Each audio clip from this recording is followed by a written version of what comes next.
Coming up on this Friday edition of Daybreak, in highly emotional scenes, more than 80 Korean families separated during the Korean War reunite for the first time in 6 decades. Korea's figure skating queen Kim Yeon-ah falls just short of winning back-to-back Olympic golds, bagging a silver after Russian Adilina Sotnikova surpasses her total score by more than 5 points. Plus, more viewers in the US will have access to Arirang TV, courtesy of DirecTV, one of the world's leading providers of digital television entertainment services with more than 285 channels. Daybreak begins now.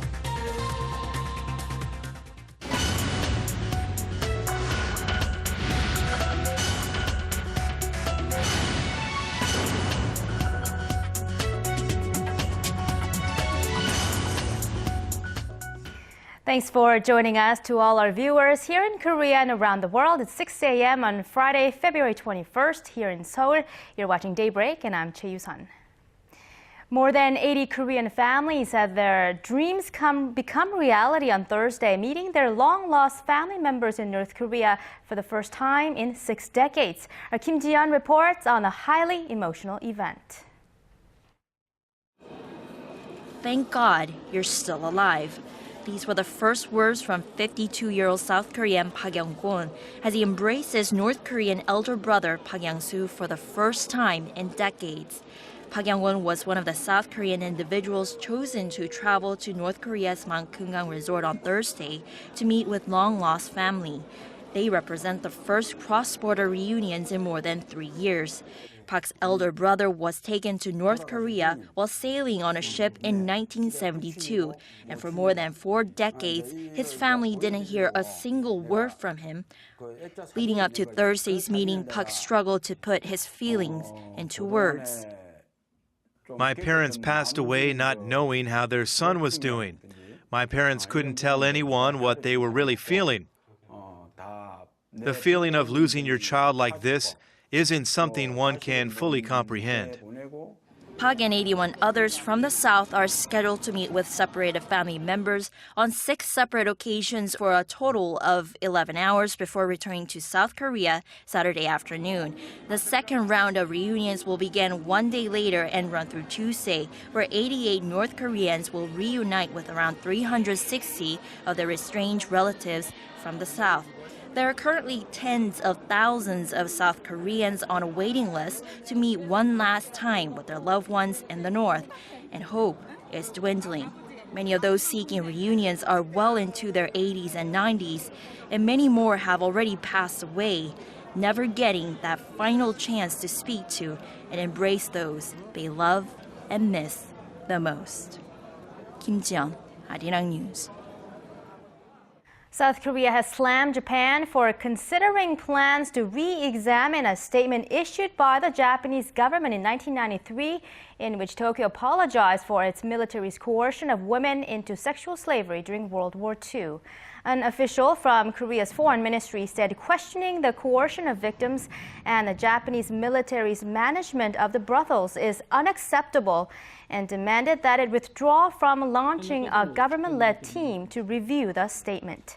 On Thursday, Japanese Chief Cabinet Secretary Yoshihide Suga said Tokyo may look into verifying the accuracy of interviews of the 16 Korean women who said were forced to serve as prostitutes for Japan's wartime military. The 1993 apology issued by then Chief Cabinet Secretary Yohei Kono acknowledged the tens of thousands of women were forced to serve Japanese soldiers during World War II. And at the nation's presidential office, President Park Geun-hye has reiterated her call for reform of Korea's inefficient state enterprises and public institutions that are reeling from skyrocketing debts and lax management. Our Connie Lee reports. Officials from 3 government ministries went to the presidential office of Cheongwon to hand in their status reports. Then they left with an order from the president to reassess how public institutions function in the country. President Park Geun-hye once again called on the Ministry of Strategy and Finance, the Financial Services Commission, and Korea Fair Trade Commission to look into reducing the debt of public institutions, tackling mismanagement, and increasing productivity. 단계적으로 공공기관 기능을 전면 재검토해서 핵심 업무에 역량을 집중하도록 하고 기관의 내부와 외부 모두 경쟁 원리를 적용해서 효율성을 높여가야 하겠습니다. President Park also mentioned that acts that hurt economically weak businesses must be eradicated and asked for measures that would restore the people's trust in financial institutions after the recent leak of personal data by 3 major credit card companies. To do that, she said a financial consumer protection board should be created without delay. Connie Lee, Arirang News. The remaining Korean survivors from the Egypt bus bombing returned home on Thursday, exhausted and emotional. 3 members of their tour group and their Egyptian driver were killed Sunday when a suicide bomber blew up their bus near the Egypt-Israel border. Our Paul Lee reports. 4 days after a horrifying attack on their tour bus, the second and final group of Korean tourists arrived back home Thursday after their ill-fated trip to Egypt. Upon their arrival, the 15 remaining victims were rushed to local hospitals for medical checkups, with some needing urgent operations for untreated shrapnel wounds. We did basic checkups. This included checking their body temperature and blood pressure. This first group, which arrived on Wednesday, were more fortunate, only suffering scratches and bruises. The mental scars, however, remain fresh in their minds. I heard gunfire, so we crouched down, but smoke and fire started to break loose. The survivors, who were part of a church-organized pilgrimage, will now head to Chincheon, their hometown in Korea's central Chuncheongbuk-do province. The body of Jae Jun-soo, who was killed trying to block the suspected suicide bomber, arrived on a separate flight later in the day. Meanwhile, the bodies of the 2 other Korean fatalities are scheduled to return Friday afternoon, accompanied by their families. In the wake of the attack, Seoul's foreign ministry has issued a travel warning for the Sinai Peninsula and is working to track down and evacuate any Korean travelers in the region. The tour group's bus was traveling from St. Catherine's Monastery, a popular tourist destination in southern Sinai, to Israel when it was attacked this past Sunday. An al-Qaeda-inspired terrorist group in the region has claimed responsibility for the bombing and has since warned all tourists to leave the country or risk further attacks. Paul Yi, Arirang News. And some news that you K-pop fans out there won't want to miss. A musical that stars K-pop idols and tells the story of how the global K-pop craze started back in the 1990s comes to the stage this Friday. Our cultural correspondent Park Ji-won reports. Set in 1994, this dance musical takes audiences to a club called Moon Night. Moon Night was a real club that existed in Itaewon, Seoul during the 1990s and is considered to be the place where K-pop dance music began. Legendary Korean dancers of the time converged on the club, and many of them became the first generation of stars on the Korean dance music scene. Yang Hyun-seok, former member of the legendary Korean dance group Seotaeji and Boys, and now a founder of the major K-pop label YG Entertainment, which created huge K-pop stars like Big Bang and 21. Park Jin-young, the famous dancer and singer and founder of another major K-pop company, JYP Entertainment, which represents K-pop groups like 2PM and Missy. Both frequented the club along with many others. That's why music insiders say Moon Night was the birthplace of Hallyu. To tell the story of this epic club, members of current K-pop idol group M-Black, Seung-ho and Chun-dong star in the musical, along with actor and b-boy Park Jae-min and global award-winning b-boys. People nowadays know about Korean K-pop at 2010s, but actually K-pop history started from 1980s. You can see the culture of 80s, but the most recent dance, old songs, new songs, but new fashions and old cultures. You can see a lot of things just mix it in the same show. So just hopefully a lot of people would like that kind of mixture of K-pop history.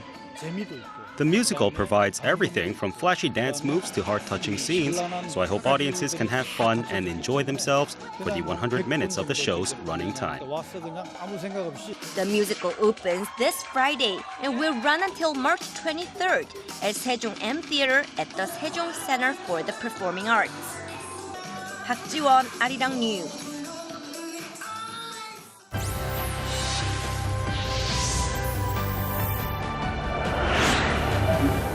Arirang, now on DirecTV. It's about 10 minutes past 6 a.m. on Friday here in Seoul and around 1:10 p.m. Thursday in Los Angeles. We've reported to you that Arirang TV has expanded its global reach in the U.S. courtesy of DirecTV, America's #1 satellite television provider. Arirang TV is now available on DirecTV on channel 2095. And to celebrate this special occasion, we're now going to connect live to our very own Sean Lim, who's standing by at our studio in Los Angeles. Hello there, Sean.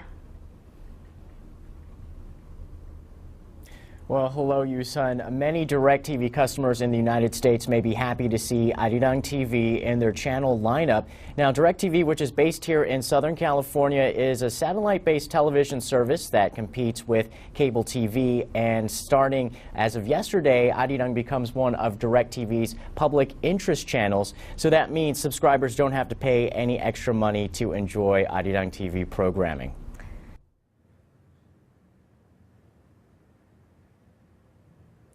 Sean, I'm at the Glendale Central Park where the Comfort Woman statue sits in. Glendale city officials and a local Korean-American group say the bronze statue is about remembering the past and educating the future. Since being installed last summer, the Comfort Woman Memorial statue in the city of Glendale has been at the center of controversy. The statue honors 200,000 women, mostly Korean, who were forced into prostitution for the Japanese military during World War II. Phyllis Kim, a member of the Korean-American Forum of California, which led the charge to get the monument up, hopes the bronze statue educates people. We want the people to know about the pains and sufferings of the victims and what really happened during 1930s and World War II to these women. City officials have been under a lot of pressure to remove the statue through thousands of emails and phone calls, some even from the Japanese government. Glendale City Council member Ara Najarian says, however, that removal is not an option. Several things for those that want to remove it. The first thing is that this statue will not be removed. It will not be taken away forever. All this is adding pressure on the Japanese government, which has been taking an aggressive nationalistic stance recently. Representative Adam Schiff, who along with two other lawmakers sent a letter to Secretary of State John Kerry asking him to address comfort woman issues with the Japanese government, says that such views are broadly held among American politicians. Representative Schiff was also a strong supporter of a 2007 resolution on the issue of comfort women. They should hear an apology. And they should not hear any prominent officials in Japan speaking either with deliberate ambiguity or worse, with denial about this chapter in history.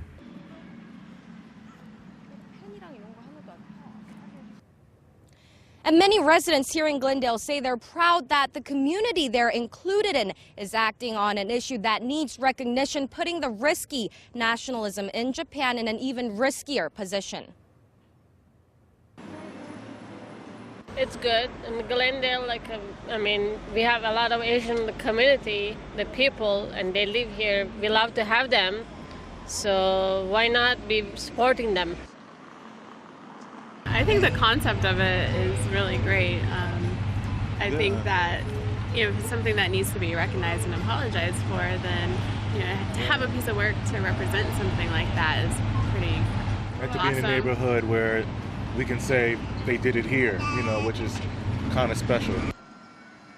I like the fact that they chose our park to to develop this honoring statue.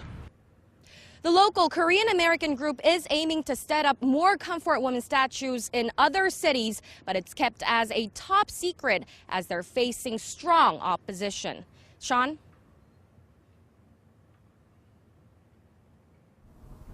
All right, thanks, GA.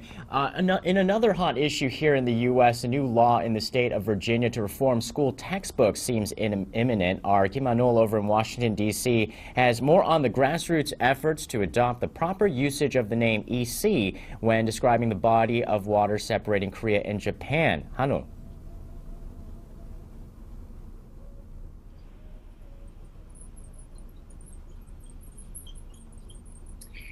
Yes, Sean, the bill is waiting for final approval from Virginia Governor Terry McAuliffe, and sources say it will likely take place in a quiet manner by the end of this month. Well, there was some political opposition to stop this bill, but educators are welcoming the news. Well, I had a chance to sit down with a public school official in Virginia to discuss the impact this will have on the students. Textbook publishers supplying new textbooks to Virginia's public schools in 2016 will be required to add the name EC to reference the body of water separating Korea and Japan alongside the name Sea of Japan. This means by 2017, students will likely see both names in maps and history books and atlases. Since 6 other schools in the region also purchased textbooks from the same big-name publishers, the move will affect 7 states in total. An education official from Fairfax County, Virginia, where 40,000 out of 1.1 million residents are Korean, believes the change will have a positive impact on students. I think it's helpful to have the EC designation in the textbooks because we are a very diverse community, and in addition, it's good for students to hear other perspectives, why certain populations might feel a way about a name. I think it brings up a good conversation topic in the classroom.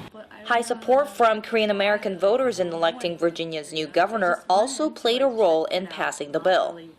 It's more of a political issue in Virginia. Our current Korean American population in Virginia is 82,000. Our Japanese American population is only 19,000. So I think it was easy for the Korean Americans to make their case politically. They did play a role. Following the success in Virginia, the grassroots movement is spreading to other states as well, most recently Maryland, also the state of New York, New Jersey, and California pushing to pass a similar bill. Back to you, Sean. All right, thanks, Han-ol. And that does it for us here from our Los Angeles studio at our sister station, RKTV. DirecTV subscribers with access to Arirang TV can now tune in to channel 2095 or request it from their operator. Yusung, back to you in Seoul. Sean, well, it was quite disturbing to hear that the Japanese government on Thursday said it would re-examine its past statement acknowledging coercion of women of sexual slavery during World War II.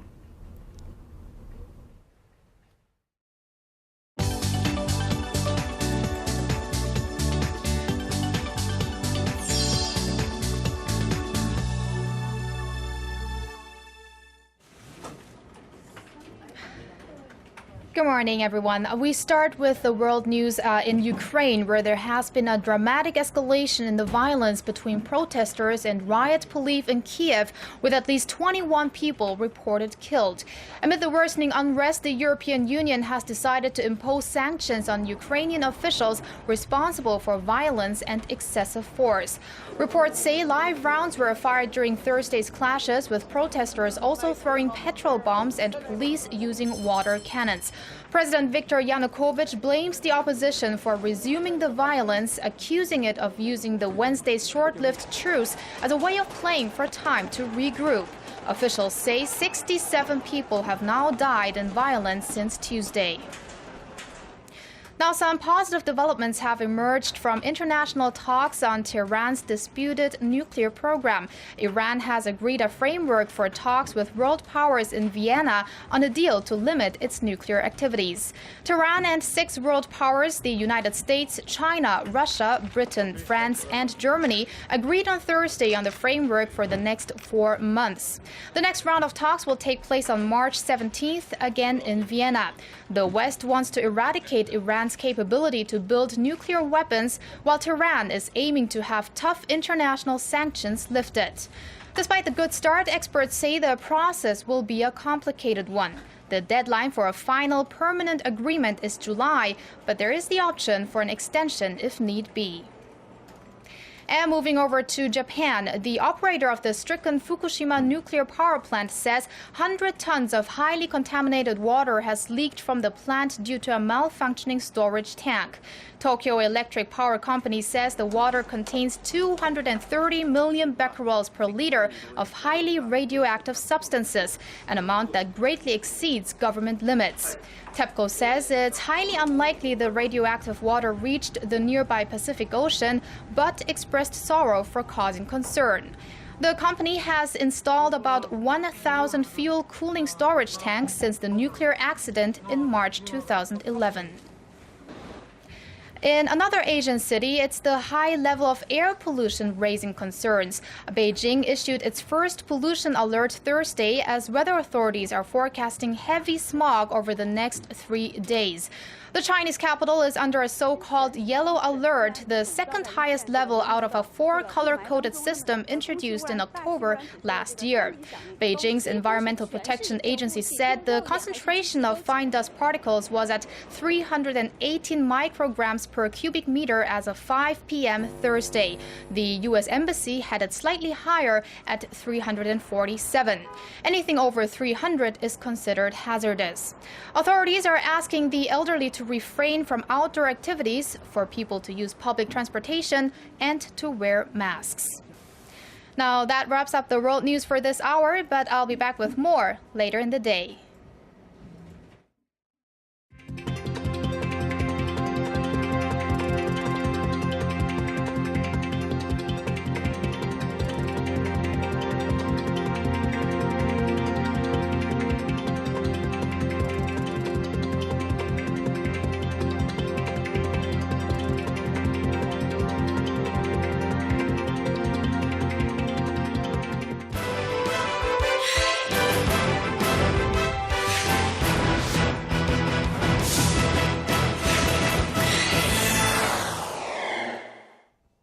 Talk about a home field advantage as the figure queen Kim Yeon-ah was given a free skating score that shocked the entire nation. Going very last in a group of 24 skaters, it was going to be a close race to the finish.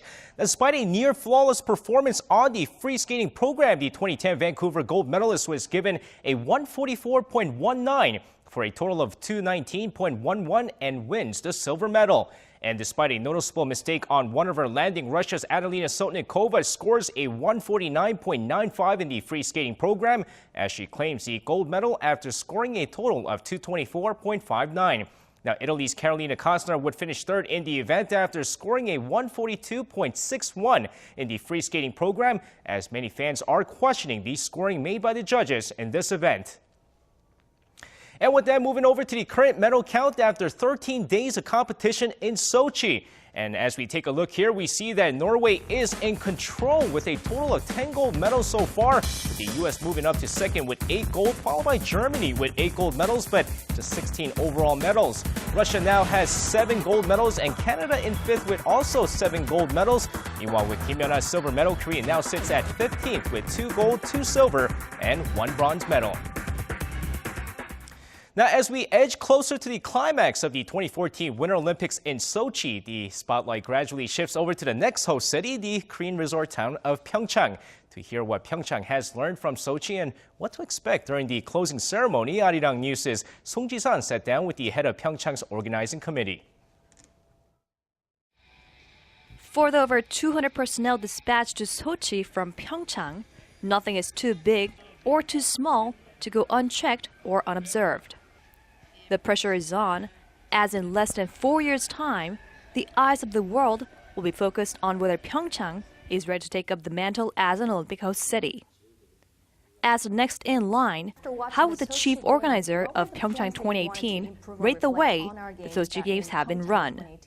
Overall, we believe it was a successful Olympic Games. Sochi 2014 had all the big venues in one place at the Olympic Park. The weather and the volunteers were also very pleasant.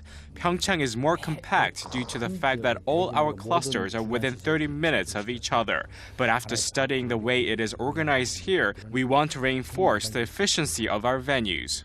With the curtain drawing down on Sochi, the world will watch as the Olympic flag is passed to the Korean delegation during Sunday's closing ceremony.